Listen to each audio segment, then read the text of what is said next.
여러분 안녕하십니까? 2달 사이에 벌써 3명, 최근 전세 사기 피해자들이 스스로 목숨을 끊는 일이 이어지고 있는데요. 피해자들과 시민단체들이 이 죽음의 행렬을 막아달라며 전국 규모의 대책위원회를 꾸렸습니다. 정부와 국회, 대통령실에 당장 특별법부터 만들어달라고 촉구했습니다. 이동경 기자가 보도합니다. 서울 용산구 대통령실 앞. 두 손에 영정과 국화꽃을 든 사람들이 모였습니다.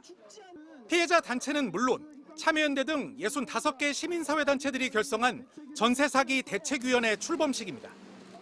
최근 2달 새 세상을 등진 피해자만 3명. 전세 사기는 특정 계층의 피해가 아닌 사회적 재난이라며 정부의 실효성 있는 대책을 촉구했습니다. 지금 사망자가 3명밖에 안 나왔죠. 이대로 가면 계속 나올 겁니다. 저희는 그들이 더 걱정돼요. 살아남은 피해자들이 더 걱정됩니다. 어떻게 해야 됩니까?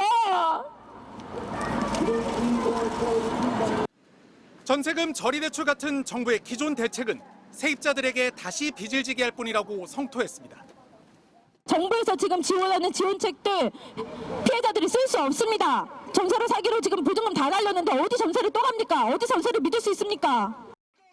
대책위는 우선 특별법 제정을 촉구했습니다.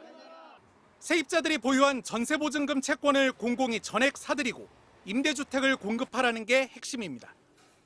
또 구제안이 마련될 때까지 피해자들이 살고 있는 집에 대해 경매와 공매를 즉시 멈춰달라고 호소했습니다. 실제로 대책위는 이번 전세 사기가 촉발된 인천 미추홀구에서만 피해 아파트 3,079세대 중 3분의 2가 넘는 2천여 세대가 경매에 넘어갔거나 넘어갈 예정인 것으로 추정하고 있습니다. 먼저 법원의 경매, 공매 진행을 즉시 유예하고 그 유예 기간 중 전세 사기 피해자들에게 실질적이고 개별적인 피해 구제 대책을 마련해 주십시오. 대책위는 다음 달 1일까지 서울 광화문에서 1인 시위를 벌이며 특별법 제정을 위한 서명운동에 나설 계획입니다. MBC 뉴스 이동경입니다. 계속해서 다음 소식 전해드리겠습니다. 지난주 서울의 한 고등학교에서 제자 성폭력 의혹을 받고 있는 한 교사가 숨진 사건을 전해드렸습니다. 해당 학교는 서울의 한 예술계 고등학교인데요. 저희 보도가 나간 이후에 추가 제보들이 들어왔습니다. 숨진 교사는 일부 학생들에게 아빠라고도 불렸다고 하는데 그만큼 절대적인 영향력을 가졌던 것으로 보입니다. 또 실기 교육용 영상 장비로 불법 촬영을 했다는 증언도 나왔습니다. 먼저 송정훈 기자가 전해드리겠습니다. 사건이 일어난 예술고의 한 졸업생은 숨진 김모 교사에게 잘 보이기 위해 노력하는 학교 내 분위기가 기괴했다고 밝혔습니다. MBC와 서면으로 인터뷰한 이 졸업생은 신입생 중 20% 정도만 해당 교사의 반에 들어갈 수 있는데 그중 2~3명은 김 씨의 픽이라고 불리며 편애를 받았다고 전했습니다. 이 학생들은 학교 밖 개인 연습실에서 따로 레슨을 받고 경기도 자택의 파자마 파티에 초대를 받기도 했다고 전했습니다. 동료 교사들도 김 씨를 형님이라 부를 정도로 입지가 탄탄했습니다. 심지어 일부 여학생들에겐 아빠로도 불렸다고 합니다. 학교 다닐 때도 아빠라고 거의 부를 정도로 좀 가까운? 각각 기스마다 딸이라고 불리는 친구들이 항상 거의 있어요. 성폭력 당시 불법 촬영도 있었지만 거부하기는 쉽지 않았습니다. 아이들 실기할 때 막 찍어주는 고프로는 거기에 담기면 잘하는 애고 그거를 딱 엎어놓으면 못한 거고 그 고프로로 촬영을 했고. 가해자가 피해자를 심리적으로 지배한 뒤 가하는 그루밍 성범죄의 전형입니다. 그 앞에 가면 아무 말도 할 수가 없어요. 좀 기분을 거스를까 봐. 피해자들은 불법 촬영물들이 유포되지 않았을까 걱정하고 있습니다. 제가 연락 안보고 하면은 찍었던 사진들을 다 보니 진짜 소문이 날 수 없을 정도로 입막음을 하죠. 경찰은 MBC 보도 이후 압수수색을 통해 숨진 교사의 노트북과 학교 컴퓨터를 확보해 분석에 들어갔습니다. 하지만 불법 촬영 도구로 지목된 휴대전화와 촬영 장비는 찾지 못했습니다. 경찰과 교육청은 추가 피해나 학교의 은폐 의혹에 대해서 모두 조사 계획이 없다고 밝혔습니다. MBC 뉴스 송정훈입니다. 민주당 전당대회 돈봉투 의혹과 관련해서 프랑스에 머물고 있는 송영길 전 대표가 22일에 현지에서 입장을 밝히겠다고 예고했는데요. 이렇게 혼란스러운 분위기 속에 민주당은 송 전 대표의 귀국을 종용하는 분위기입니다. 국민의힘은 숨는 자가 범인이라면서 맹공을 이어갔습니다. 박윤수 기자가 전해드리겠습니다. 하루 전 대국민 사과를 했던 민주당 지도부 공개회의에선 돈봉투 의혹 관련 언급은 전혀 없었습니다. 오는 22일 프랑스 파리 현지에서 입장을 밝히겠다고 한 송영길 전 대표가 혹시나 당의 귀국 요청에 반하는 발언을 하지 않을까 하는 조바심도 읽힙니다. 무한 책임을 지는 분 아닙니까? 그에 상응하는 발언과 함께 또 조기에 귀국해서 이 문제를 책임 있게 매듭짓겠다라고 하는 그런 입장 표명이 있기를 저는 기대하겠습니다. 어수선한 당 분위기는 여러 의원들의 발언에서 드러나고 있습니다. 이정근 녹취 파일에 직접 등장한 윤관석, 이성만 의원 등에 대해선 탈당 요구나 출당 같은 징계가 필요하다는 주장도 나왔습니다.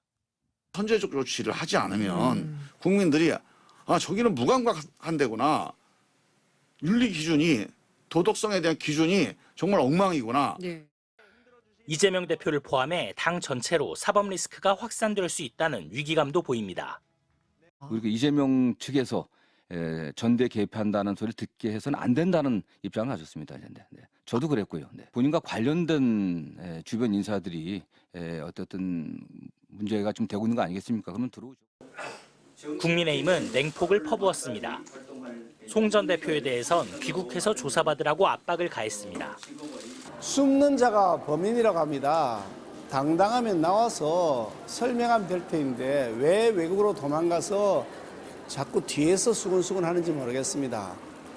대검찰청을 방문한 국민의힘 법제사법위원회 소속 의원들은 민주당 전체로 의혹을 확산시켰습니다.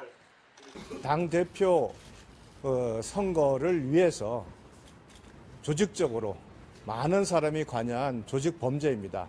이런 부분에 대해서 검찰이 중점을 두고 수사해야 된다. 이번 사건에 연루된 민주당 의원들이 야당 탄압을 주장하는 데 대해서는 검찰의 수사는 정치 수사가 아닌 비리 정치인 수사일 뿐이라고 일축했습니다. MBC 뉴스 박윤수입니다. 오늘 제주에서는 하루 종일 강풍이 몰아치면서 피해가 속출했습니다. 태풍 같은 강풍에 가로수가 쓰러지고 간판이 날아가는 등 피해가 잇따랐고 항공편도 무더기 결항됐습니다. 이소영 기자가 전해드립니다.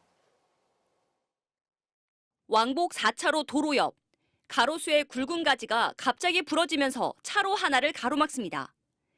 아침부터 몰아닥친 강풍에 성인 몸통만한 나무가지가 힘없이 부러진 겁니다. 도로 표지판은 반으로 꺾인 채 위태롭게 흔들립니다. 소방대원들이 강풍을 뚫고 긴급 안전조치에 나섭니다. 바람에 날아간 공사장 가림막은 차량을 덮쳤고 강풍에 아파트 유리창이 깨지기도 했습니다. 창문을 못 열 정도로 바람이 세가지고 창문을 잡고 겨우 내려가지고 가게 문도 못 열고 있다가 문을 하루 종일 못 열었어요. 오늘 장사는 아예 포기하고. 곳곳에서 가로수가 쓰러지고 전선이 끊기면서 거리는 마치 태풍이 휩쓸고 간 것처럼 변해버렸습니다. 초속 30m에 가까운 태풍급 강풍이 불면서 제주에는 종일 크고 작은 피해가 잇따랐습니다. 제주공항에도 강풍과 급변풍 경보가 내려졌습니다. 170편이 넘는 항공기가 뜨고 내리지 못하면서 승객들이 오도 가도 못하는 상황이 됐습니다. 지금 제가 이거 예약한 것도 1년 전에 예약한 거거든요. 근데 지금 언제 또 예약이 될지 몰라서 오늘 꼭 가야 되긴 하는데. 휴가가 오늘까지인데 표를 알아보니까 내일까지도 없다 그래서 저희는 전국 어디든 표가 있는 대로 가고 싶은데. 제주 남쪽에서 불어닥친 태풍급 강풍은 한라산을 넘으며 팬 현상까지 일으켜 제주 북동부 지역에서는 올 들어 처음 30도가 넘는 이상 고온 현상이 나타나기도 했습니다. MBC 뉴스 이소연입니다.